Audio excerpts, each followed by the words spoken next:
ቅዳሴ እናቀርባለን። በስመ አብ ወወልድ ወመንፈስ ቅዱስ አሐዱ አምላክ አሜን። ክቡር ሞቱ ለጻድቅ በቅድመ እግዚአብሔር።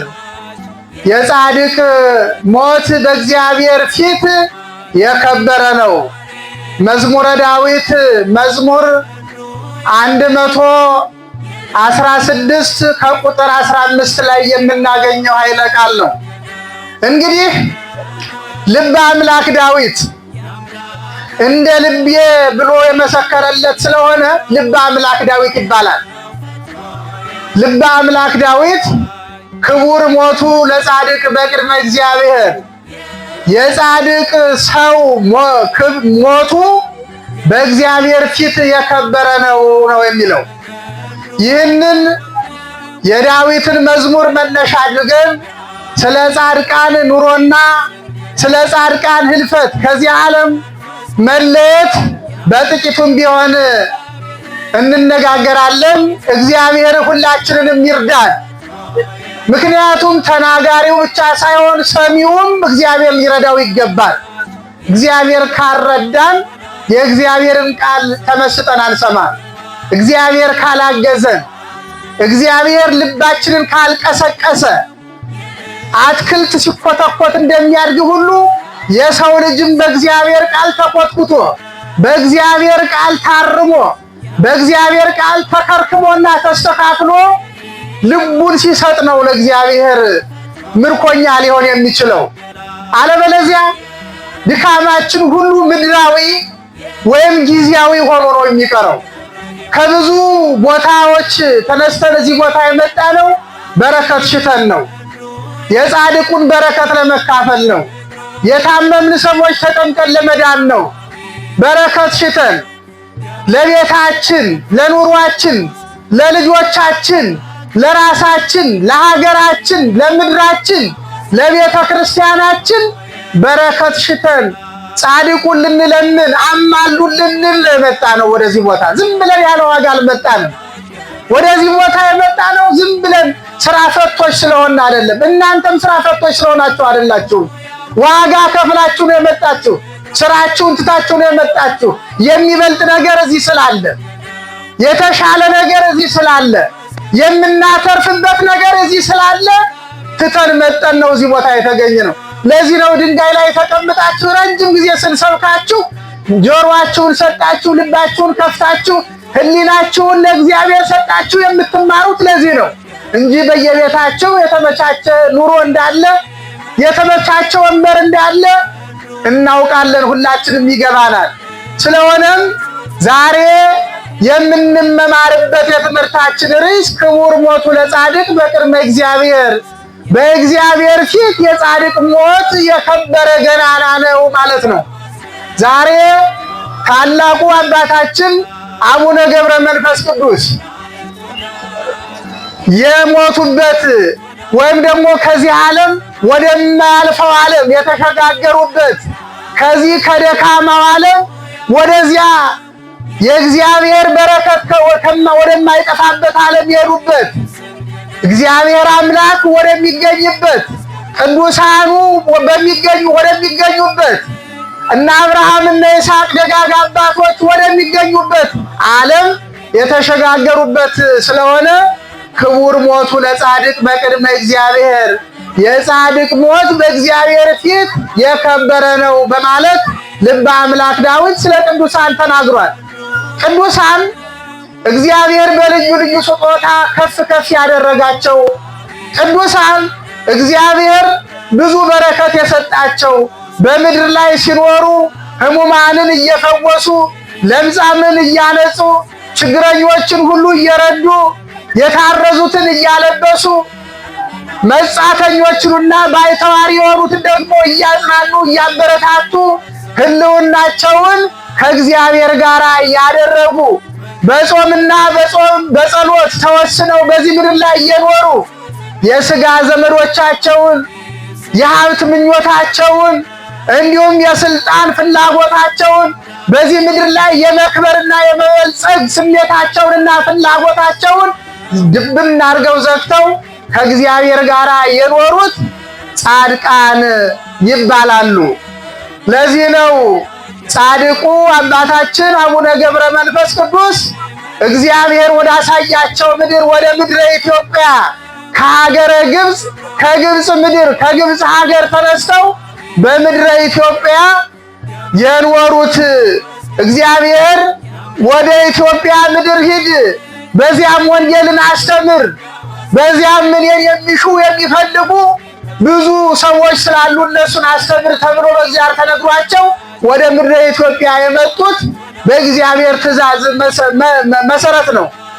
በኦሪት ዘፍጥረት በምዕራፍ 12 ከቁጥር 1 ላይ እግዚአብሔር አምላክ አብርሃምን እኔ ወደማሳይህ ሀገር ሂድ ብሎ እግዚአብሔር መርጦታል። አዎ የምንኖርበትን ምቹ ቦታ የሚመርጥ ማን ነው? እግዚአብሔር ነው። ለኑሯችን ተስማሚ፣ ለሃይማኖታችን ምቹ የሆነ ለጸሎት፣ ለአገልግሎት፣ ለፈሪሃ እግዚአብሔር ለልዩ ልዩ ሁኔታ የሚመቸንን ቦታ የሚመርጥልን እግዚአብሔር ነው። ሰው በፈለገበትና እኖርበታለሁ ባለው ቦታ አይኖርም። አብርሃምንም እግዚአብሔር አብርሃም አብርሃም አብርሃም ብሎ ጠርቶ እኔ ወደማሳይህ ምድር ሂድ፣ በዚያም እባርክሃለሁ፣ አበዛሃለሁ፣ የሚባርኩህን እባርካቸዋለሁ፣ የሚረግሙህም ደግሞ የተረገሙ ይሆናሉ ብሎ እግዚአብሔር የሚኖርበትን ቦታ አመላከተው። እግዚአብሔር አብርሃምን ቦታ መረጠለት። እሱም ደግሞ የተወለድኩበት ሀገሬ እትብቴ የተቀበረበት ሀገሬ ሕዝቤ ወገኔ በሚያውቀኝ ቦታ ልኑር አላለም። እግዚአብሔር ወደሚያሳየው ቦታ ለመኖር ወስኖ ነው የተነሳው። ስለሆነም እግዚአብሔር የሚያሳየንን እግዚአብሔር የሚያመላክተንን ነገር ደግሞ ልንፈጽምና ልናስፈጽም ይገባል። እግዚአብሔር አብርሃምን ምንድን ነው ያለው? ወደ ሰማይ ተመልከት፣ የሰማይንም ከዋክብት ቁጠራቸው፣ ወደ ምድርም ተመልከት፣ የምድርንም አሸዋ ቆጥረህ ድረስበት። ቆጥረህ የሰማይንም ከዋክብት የምድርንም አሸዋ ቆጥረህ እንደማትጨርሰው ሁሉ እኔም ያንተን ዘርህን እንደዚሁ አበዛለሁ አለው። የሰማይ ከዋክብት ሲል የአብርሃም ዘር፣ የይስሐቅ ዘር፣ የድንግል ማርያም ዘር ክርስቲያኖችን ነው። የምድር አሸዋ ሲል ደግሞ ያልተጠመቁትን ያላመኑትን አሕዛብን ሲል የሁለት ነገዶች አባት የአሕዛብና የክርስቲያን አባት አንተ ነህና አንተን የሚባርክህ ይባረካል፣ አንተን የሚመርቅህ ይመረቃል፣ አንተን የሚቀድስህ ይቀደሳል፣ ከአንተም ዘር ቡሩኩ ወልደ እግዚአብሔር ኢየሱስ ክርስቶስ ይወጣልና እንደ ሰማይ ከዋክብት አበዛሃለሁ ብሎ እግዚአብሔር ወደሚያሳየው ምድር እንዲሄድ ነው ያመላከተው። ጻድቁንም እግዚአብሔር ወደ ምድረ ኢትዮጵያ ሂዱ ሲላቸው እንደናንተ ያሉ በሰማይ ከዋክብት የተመሰላችሁ በሰማይ ከዋክብት የተመሰላችሁ ንጹሐነ ባሕርይ የሆናችሁ ክርስቲያኖች፣ በወንጌል ያመናችሁ፣ በጻድቁ አማላጅነት የተማመናችሁ፣ በክርስቶስ ኢየሱስ የተጠመቃችሁ፣ ሀብተ ወልድ ስመ ክርስቶስ የተቀበላችሁ የእግዚአብሔር የባሕርይ ልጁ የኢየሱስ ክርስቶስ በስሙ የተጠመቃችሁ ስለሆነ በጻድቁ በአቡነ ገብረ መንፈስ ቅዱስ ተጠምቃችሁ በእሳቸው አማላጅነት አምናችሁ እንደገናም ደግሞ በእሳቸው ምድር ላይ እሳቸው ባሉበት የቃል ኪዳን ታቦታቸው ባለበት ላይ በሚገኘው ጸበል ተጠምቀን ልንፈወስ ነው። ከኃጢአትም ከስጋም ጭምር ነው ጸበል ስንጠመቅ የምንፈወሰው ከኃጢአት። አዎ ሰው እኮ በየጊዜው የሚያድፍ ጭቃ ነው። ጭቃ በየጊዜው መሬት በየጊዜው ዝናብ ይዘንብበት ውሃ ይሄድበት ያው ጭቃነቱን ቢታጠብም አይለቅም። ሰው እንዲሁ የሚያድፍ የሚተዳደፍ ነው። በየጊዜው ሊነጻ የሚገባው ፍጡር ነው። ለዚህም እግዚአብሔር ንስሐን ሰጠን፣ የምንነጻበት ንጹህ የምንሆንበት ከእግዚአብሔር ጋር የምንታረቅበት። ንጹሕ ባሕርይ ደግሞ ብቸኛው እግዚአብሔር ነው። ሰማያትም ቢሆን በቅድሜ ንጹሕ አይደሉም ያለ እግዚአብሔር ነው። አልቦ ንጹሕ በቅድሜ በእኔ በፊቴ ማንም ንጹሕ አይደለም፣ ሰማያትም ቢሆን በእኔ ንጹሕ አይደለም ሲል ምን ለማለት ነው? ሰማያትም ቢሆኑ እንግዲህ ሰማያት ኃጢአት አይሰሩም የምናያቸው ናቸው። ግን በሰማያት የሚኖሩ መላእክትም ቢሆን ስተው ሊወድቁ ይችላሉ ከሚል አንፃር ሰማያትም ቢሆን በፊቴ ንጹህ አይደሉም ነው። ስለሆነም እኛ ንጹህ አይደለንምና በየጊዜው የሚያነጹንን አባት እንፈልጋለን። በየጊዜው የሚቀድሱንን አባት እንፈልጋለን። በየጊዜው ደግሞ የሚያስተምሩንን ወንጌል የሚያስተምሩንን ከክርስቶስ ጋር የሚያገናኙንን ንስሐ እንድንገባ ገብተንም ደግሞ እንድንነጻ የሚያደርጉን አባቶቻችን ከጻድቁ አቡነ ገብረ መንፈስ ቅዱስ ጀምሮ በምድራችን ላይ አባት እግዚአብሔር አላሳጣንም። ለዚህ ነው እግዚአብሔር አምላካችን ጻድቃንን በምድር ላይ ጻድቃንስ ይወርስዋ ለምድር ጻድቃንስ ምድርን ይወርሳሉ ይላል ልበ አምላክ ዳዊት። ይወርስዋ ለምድር ሲባል ምድር ብሎ መንግስተ ሰማያት ነው። በዚህ ምድር ላይ ዝም ብለን ወርሰነው የምንቀር ነገር የለም። ስለሆነም እግዚአብሔር አምላካችን ጻድቁን አቡነ ገብረ መንፈስ ቅዱስን አስነስቶ ከምድረ ግብፅ ወደ ምድረ ኢትዮጵያ አምጥቶ ወንጌል አስተምረው በዚህ ምድር ላይ ብዙ ክርስቲያኖች በተለይ በማዕከላዊ ኢትዮጵያ በሰሜን ኢትዮጵያ የጣናና የአባይ ውሃ ሞልቶ ያንን አካባቢውን ሊያጠፋ በተቃረበበት ሰዓት ተዘግዝቀው ጸልየው ሀገሬን ሕዝቤን የኢትዮጵያ ሕዝብ ማርልኝ ይቅር በልልኝ ብለው ጸልየው ያዳኑ አባት ናቸው። እግዚአብሔር አምላክ እግዚአብሔር ሲናገር በዚህ በማቴዎስ ወንጌል በምዕራፍ 10 ከቁጥር 41 ላይ ዘተወክፈ ጻድቀ በስመ ጻድቅ ጻድቅን በጻድቅ ስም የተቀበለ ወዘተወክፈ ነብየ በስመ ነብይ ነብይን በነብይ ስም የተቀበለ የነብዩን ዋጋ የጻድቁን ዋጋ ያገኛል። አሁን እናንተ እዚህ የመጣችሁት ቅድም እንዳልኳችሁ ለዋጋ ነው። ለምን? የጻድቁን ዋጋ ለማግኘት። ለምን? የነብዩን ዋጋ ለማግኘት። ለምን? ተጠምቆ ለመፈወስ። ለምን? በረከት ለማግኘት። ለሀገራችን ለኢትዮጵያ ለምድራችን ለኦርቶዶክስ ሃይማኖታችን ለመጸለይ በሰሜኑም በዚህ በማዕከላዊ አካባቢ ለሚሞቱት፣ ለሚታረዱት፣ ለሚንገላቱት፣ ከሀብት ከንብረታቸው ለሚፈናቀሉት ለነሱም ልንጸልይ ነው እዚህ ቦታ ላይ የመጣነው። ዝም ብለን አይደለም የመጣነው። አንገታቸው ለሰይፍ ስለት የተሰጡ የተቆረጡ እናትና ልጅ የተለያዩ ከርስታቸው ከመሬታቸው የተፈናቀሉ አራጅ ገዝጋዥ የተላከባቸው ክርስቲያኖች በምድራችን ላይ አሉ። ለነሱም ልንጸልይ ይገባል። እኛ በዚህ በተቀደሰው ምድር ላይ ስላለን እንዳትዘናጉ ልናዝንላቸው ልናለቅስላቸው። እነሱም እኮ ሃይማኖታችንን ትተናል ቢሉ እኮ እየሰለሙ መኖር ይችላሉ።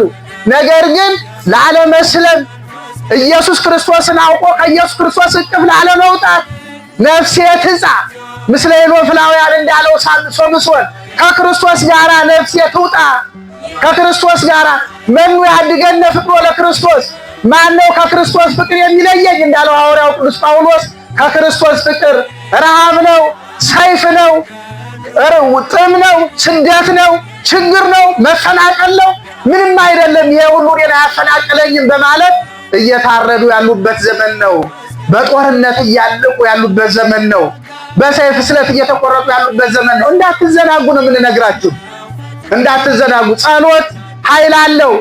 ይሄ ወቅት ደግሞ የጾምና የጸሎት ወቅት ነው።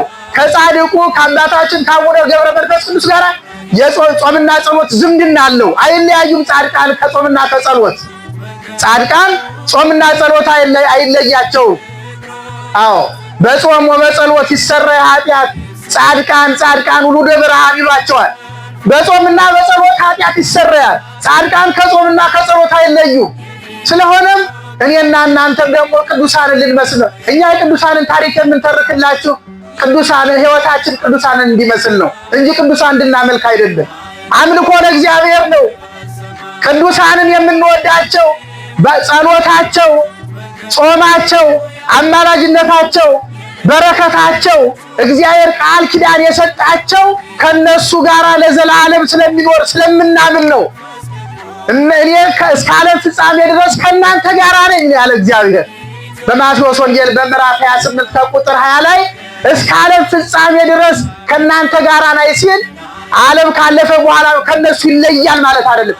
ፍጻሜ የሌለው እስከ ነው። ለቅዱሳን እግዚአብሔር ቃል ኪዳን ሲገባላቸው ፍጻሜ የሌለው ነው።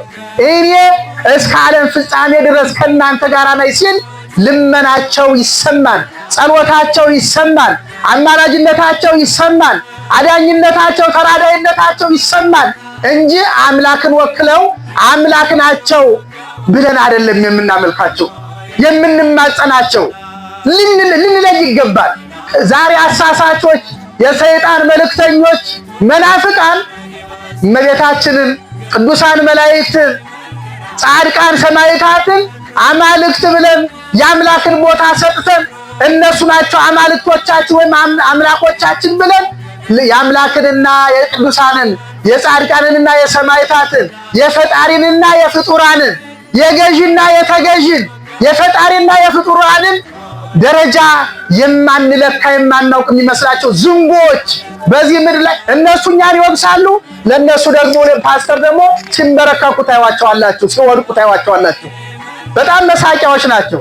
እንደገና ደግሞ አያድኑም አያማልዱም ይሉና እኔ አማልድሻለሁ እኔ ጸልይልሻለሁ በዚህ አካውንት ቁጥር ገንዘብ አስገቢ ሲሉ እንሰማቸዋለን። አያችሁ ከቅዱሳን በዚህ ዓለም ላይ ተጋድለው ወድቀው ተነስተው አንገታቸውን ለሰይፍ ስለተሰጠው በጾም በጸሎት ተወስነው ይህንን ዓለም ንቀው ይህንን ዓለም መንነው ለኖሩ ክብር ይነፍጋሉ፣ ለራሳቸው ደግሞ ክብሩን ይጨምሩታል። እነሱ እንደነዚህ አይነት ዝንጎችን እግዚአብሔር ከኛ ያርቅልን። ስለዚህ ክቡር ሞቱ ለጻድቅ በቅድመ እግዚአብሔር፣ የጻድቅ ሞቱ በእግዚአብሔር ፊት የከበረ ነው የምንለው ዛሬ አባታችን አቡነ ገብረ መንፈስ ቅዱስ ዕለተ ሞታቸው ዕረፍታቸው ከዚህ ዓለም ወደሚያልፈው ዓለም ያለፉበትና ያረፉበት ቀን ስለሆነ የሚታሰብበትም ዕለት ስለሆነ ነው። እሳቸውን ስናስብ የእግዚአብሔር ምሕረት ጭምር ነው የምናስብ። አያችሁ አዎ በዚህ ግቢ ዛሬ ብዙ የሚፈወሱ ገቢረ ተአምራት የተደረገላቸው በዚህም ቦታ ብዙ የተፈወሱ ገቢረ ተአምር የተደረገላቸው ሰዎች ብዙ አላችሁ። ስንቱ የልቡን ተናግሮ ይጨርሳል። ስለዚህ የጻድቁ የአባታችን በረከት አይለየን። አሜን በሉ እንጂ ምን ነው አልሰማችሁም እንዴ? ደክሟችሁ ነው?